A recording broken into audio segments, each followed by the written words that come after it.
Chapter 17. Knock, knock, knock. Bang, bang, bang. Open up the door, Tamla. I know you're in there. Stop playing games. Come to the freaking door, yelled Kevin. I have a right to see my kids. Knock, knock, knock. Bang, bang, bang. He continued to shout, You better call the cops because I ain't going nowhere. It's against the law to kidnap a man's kids. I got rights. I gathered Kevin and Terrence close to me and tried to shield them from the chaos going on outside of my mother's house. Somehow Kevin found out that I was visiting my mom, and suddenly he was all into his feelings about not seeing the kids in months. Negro, please. You've had every opportunity to be an active parent, but you blew it each and every time.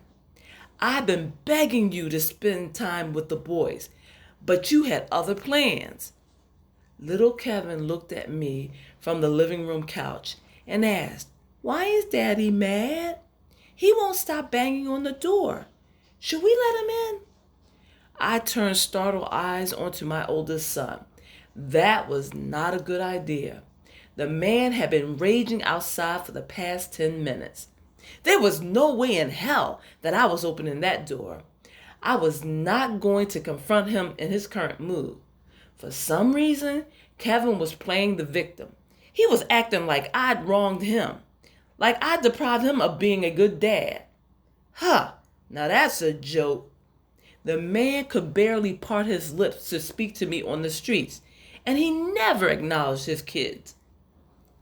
For months, he'd been pretending that we didn't even exist. He'd been living his best life, doing all the things that he wanted to do. So why the sudden change, I wondered. What happened? I hadn't approached him. I hadn't asked for child support. I hadn't stuck his butt in court. I hadn't seen or bothered the man since our confrontation outside of Quadira's deli. Terrence clung to my leg and sucked his thumb ferociously, his curious eyes darting around the room frantically. I could tell he was frightened. This had to stop. Kevin was scaring the children. He was upsetting us all. Bang, bang, bang. Rattle, rattle, rattle. The doorknob to the front door shook as someone attempted to twist and open it. Is Daddy trying to get in? Asked little Kevin.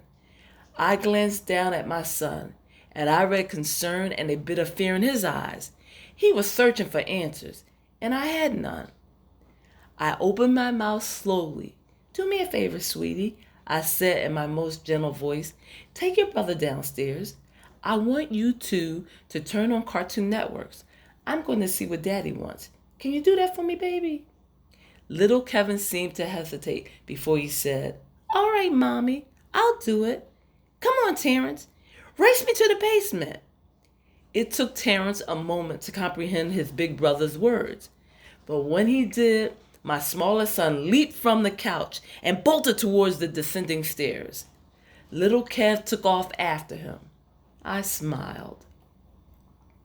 I waited several seconds, and then I quietly walked to the front door. Whatever Kevin needed to say would be done through the protection of that wooden door. There was no way in hell that I was letting him inside.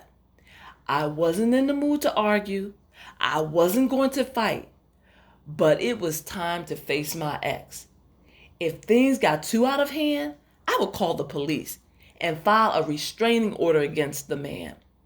I was not about to jeopardize my safety or the safety of my children. I was not about to become another female statistic.